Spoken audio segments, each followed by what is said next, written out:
Let's get it.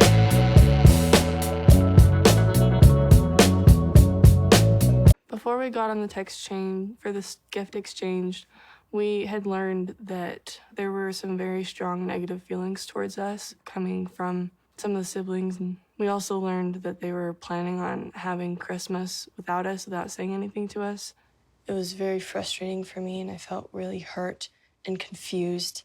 And at this point, this, ladies and gentlemen, is what it looks like when you're a shit parent and you want to traumatize your children for your own selfish ends. This is what it looks like. Robyn has passed on stories to these kids, involving these kids in things that have nothing to do with them, because she feels slighted and she wants to make sure that she's not the only victim. So she victimizes her children.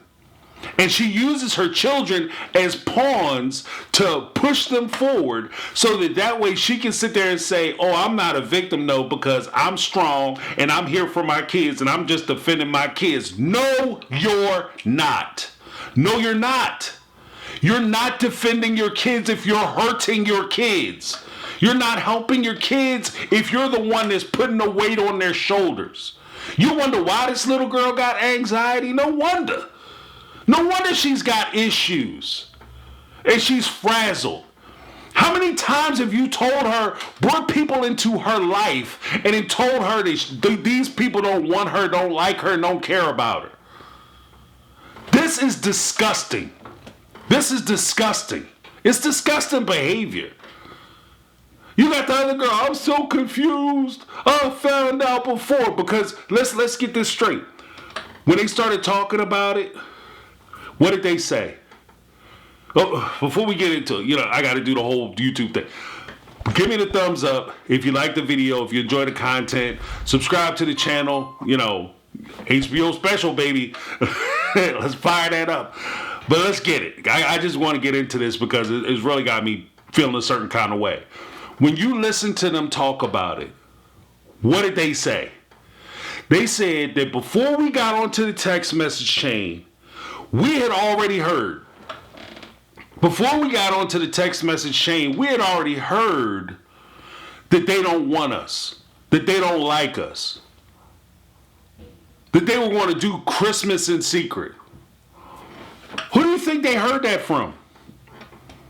Who do you think they heard that from? Do you think they heard that from the other kids? You think the other kids called them and said, yeah, by the way, we don't want to be with Christmas with you. Would you like to do presents for Pollyanna?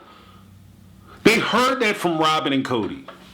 Because these two assholes aren't mature enough to separate themselves from their kids. See, here's the deal. I'm a grown-ass man, Doc, and I've been a grown man for a long time. And the one thing, as a parent, I will never do is involve my kids in my shit. If I got a problem with somebody, I got a problem with them. I don't expect my kids to Hatfield and McCoy that shit and all of a sudden take my grudges, my feuds, and my disagreements onto their shoulders. It's not their place. If it's not their argument, it's not their argument. If I have a disagreement with somebody, I have a disagreement with somebody. I'm bold enough, I'm old enough, and my shoulders are strong enough to bear that damn weight. I can bear that weight alone. I don't need them to ride with me for the or on people. I don't need them. I got my own back. And when I'm looking at these two people, these two Nimrods, when I look at them, what they did is the same way they sit there in every conversation, they want to talk about how Christine, like an old blues song. Every time you turn around, Christine. They want to sit around and talk about this woman and how she left and how she ruined everything and everything was, and blah, blah, blah. But then in the next breath, Robyn will turn around and say, yeah, my kids never fit in with the other kids. They never liked them. Then why would you bring them into a family that nobody likes them? You ass. This doesn't even make sense. She sat there in season 15 and bragged about or 16, bragged about all the dudes that was trying to get at her. All these guys trying to get my number and trying to court me and marry me. I had a few proposals and this is what I decided to do. Then if you decided to do this to your children, you decided to do this to your children, then it's your fault. If you, Robyn, decided to do this to your kids because you wanted to wet somebody's pencil, it's your fault. But you're not going to take responsibility for it because it's some kid's responsibility. Oh, these kids ain't treating my kids right. And what were the kids doing exactly? Kids were probably being kids because the kids expected when you brought kids over to play with them, that the kids would want to play with them. Not the kids who are already present in the family to be forced to do what your kids want to do or treat your kids differently than they treat their own brothers and sisters, the kids that they grew up with. That's what I'm talking about. When you talk about blending families, the families have to come together and they have to merge together. They have to grow together. They have to bond together. There will be some give and take. It can't be all Brown family culture, but it certainly can't be all Sullivan or Robyn family culture. They have to blend and learn to deal with each other. It sounds like, from what Garrison was saying, that they had made a lot of that closeness and a lot of that bonding. Garrison was upset that he couldn't contact and speak with his brother, your child. He was upset about that. He couldn't call him and talk to him. But you don't care about that. All you care about is feeling sorry for yourself. And because these kids don't want to play the victim game with you, now all of a sudden you pull your kids into the victimhood. Back in season 17, when Christine sat on the porch and said, yeah, I don't want to have a relationship with you. Yo, she don't want to have a relationship with me and my kids. No, bitch, she said you. She said you. I don't even like, I shouldn't even call her no B, but God. This lady just kills me. You kill me. She said she doesn't want to have a relationship with you. She didn't say anything about not having a relationship with them kids. You the one that kept them kids separate. When it was time for her to babysit the kids or watch the kids or help you out with the kids like a true sister wife would, you took and went out and got yourself a nanny to keep your kids separate. You've been keeping your kids separate this whole time. And then you want to sit here and cry that your kids are separate. When you talk about the COVID rules, oh, during the COVID rules, well, some of the kids didn't want to follow the rules and blah, blah, blah. What were the rules? Because I hear a lot of shit about the COVID rules. Kody rolls out, because of the COVID. What were the COVID rules? The COVID rules were simply this. Everybody has to stay separate. And I, Kody, will be the only one who goes from house to house to house. So he'll go over to Janelle's house, spend 2 days. Then he'll go over to Christine's house, spend 2 days. Then he'll go over to Robyn's house, spend 2 days. And screw Mary because nobody talks to Mary. And nobody goes over Mary's house. And then he repeats the process. And somehow that was supposed to keep the family safe. But dumbass, I talked to a doctor and the doctor told me to do it this way. Do I look stupid or something? If a doctor told you that it would be safe for you to go to a house and interact with that whole household for a couple of days and leave that house, then go to somebody else's house, then that doctor should have their license taken away. Because that's exactly how, if you think about it, if you had a cold, if you had the flu, and you went over to somebody's house and you spent 2 days with your flu, and then you go over to somebody else's house while you're still sick with the flu, and you hang out there for a couple days, and then you go over to somebody else's house the next day. After a couple days over, you go over to the next house, and you spend a couple days over there with the flu. You just gave 3 households the flu. You exposed at least 3 households to the flu. It makes no difference whether the 3 households interacted with one another or not. What you said was stupid. But you wanted them to all stay separate because Robyn, and this is where it comes in, Robyn was concerned supposedly about Solomon because Solomon had some kind of lung issue when he was a baby. And she was concerned about that. I'm not even mad at the fact that you wanted to keep Solomon safe. You got to do what you got to do, and you have to treat the pandemic and the quarantine and all that how you treat it. The problem I have is that you weren't mad that they were disrespecting the rules and making things unsafe. You were mad that these women were getting together. That Janelle's kids wanted to see Christine because Christine was their primary caretaker. That Janelle and Christine's kids wanted to see each other and interact with each other. Isn't that the whole purpose of the sister-wife polygamy family structure? So these kids from multiple mothers have multiple siblings just from different parents? These kids wanted to interact with each other. You told them they can't do it. And they had to stay separate because your kids couldn't participate in it. What's dumb to me is that you were mad at them because you didn't want your kids to participate in this activity, and because your kids couldn't participate in it, nobody could do it.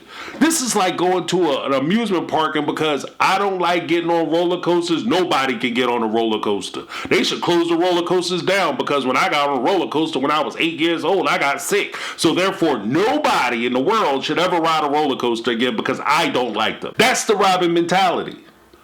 And it's silly, and it's stupid, and it's destructive. Now, even beyond that, though, because you don't want to be a part of a certain thing, you don't want other people to get together, it's not enough that you keep them separate. But now you go home and you poison your kids' ears against the people that you used to tell them that they're their family. You raise these kids up telling them that, oh, you got to fit in. These are your brothers and sisters. You got to treat Kody like he's your father because he's your dad now. Your real father who wants to see you and be a part of your life, screw him. He don't like you. He don't want you. He hates your guts. He thinks you're disgusting. He never wanted you and he abused me, and that's how you came into existence because he's such a terrible man because, oh my goodness. And when I get with Kody, oh, I wish that I'd save myself for Kody, which basically is telling your kids that you wish they didn't exist. I wish I never got with your father because that was all a mistake. Doesn't that mean that I'm a mistake, mama? Yeah, but I love you. Shut up. Shut up, you dummy. This is stupid stuff. And then you go back and you not only tell them that, but then when you get them tied to another group of people, you tear those people away. And you wonder why these chicks are going to have abandonment issues? You're cooking in problems into your kids. You're cooking in problems to your kids. Then you have Kody, he says this. Every talk, every trash talk, every opinion is absolutely reciprocated. I think the same thing of them. And that's him trying to make the argument that, I've been trying to get in touch with him. I've been reaching out to him and I've been trying to talk. No, you haven't, you damn liar. Because if you did try to talk to him and you have this kind of energy, all the shit talking they were doing about me, it's all reciprocated. I can't stand them the same way they can't stand me. Let's see. You're mad at them because your crazy ass wife, and I said your crazy ass wife, wants to make an ass of herself and make herself the victim, and you want to try to back her up. So you turn on your kids because they're not willing to kiss your wife's ass. And then you want to sit here and say, oh, well, I've been trying to get in touch with them, but I'm mad at them. I'm mad. I hate them. I can't stand them. Okay, fine. And you sit over there with her, like Garrison said, good on him. You sit over there with her, and when you decide you want to come back, you come on back. Or more to the point, when she leaves your ass high, dry, and in a fucking box, you come on back when you ready, player. See you then. That's the way it should roll.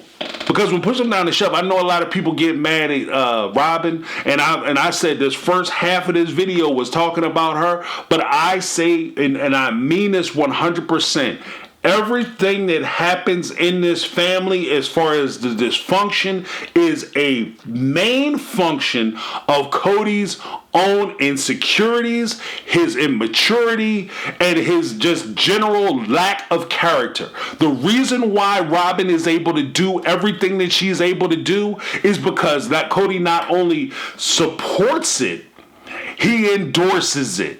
He allows it to happen. That's why everything in this family is falling apart. That's why 3 of the 4 women that you had in your life wanted to leave you. That's why your kids don't talk to you. It has nothing to do with Christine.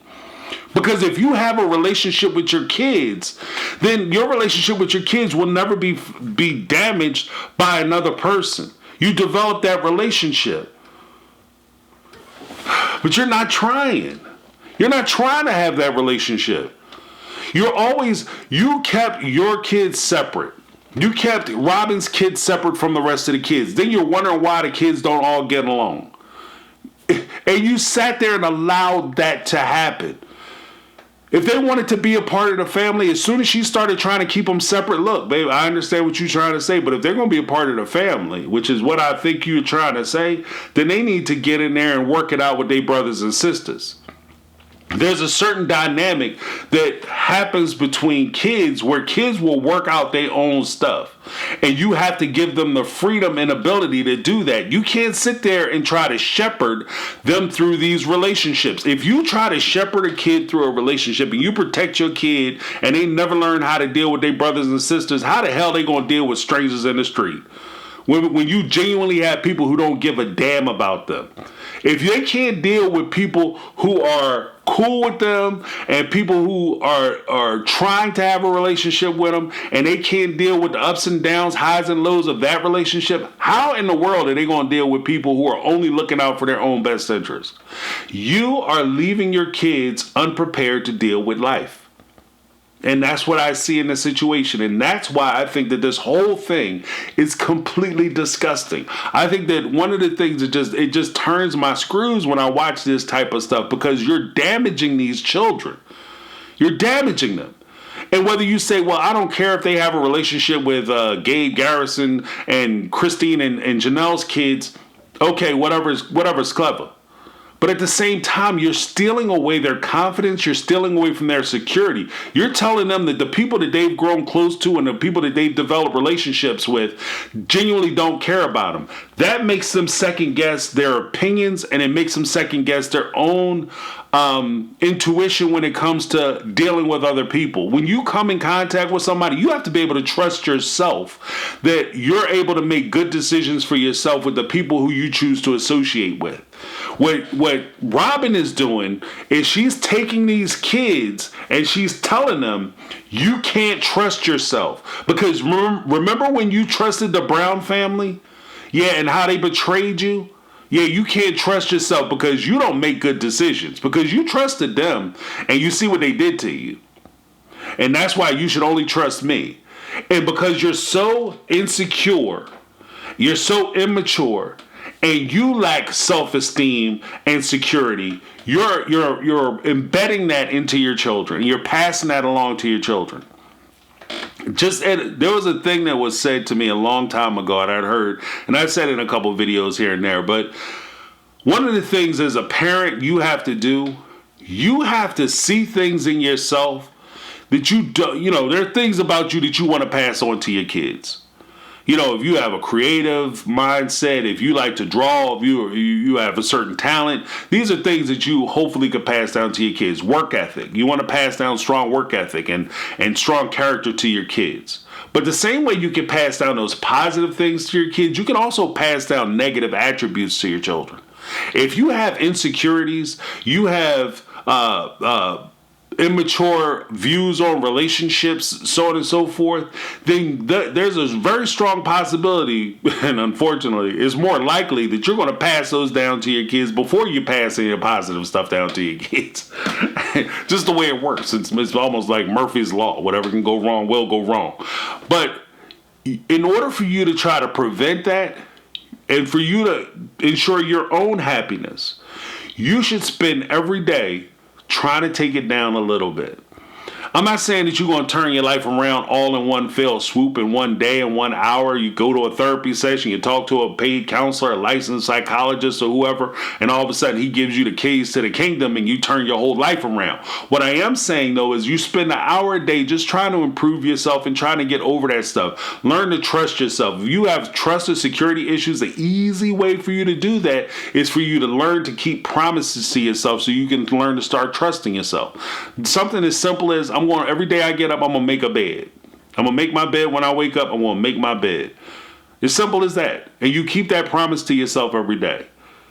Every day I'm going to start trying to drink more water. you keep that promise to yourself. I'm going to go to the gym. They go to the gym, it's a good time, get bigger, stronger, whatever. We'll go to the gym. You do that for yourself because that's a promise that you made to yourself and a promise you keep to yourself. And once you start keeping promises to yourself, you'll start trusting yourself. You start trusting yourself and you learn to trust your instincts, you learn to trust your own judgment. That is a valuable and critical attribute that you would have in order for you to navigate this world. And for her to strip that away from her children is, dare I say it, if it's not criminal, but it's certainly immoral and is jacked up.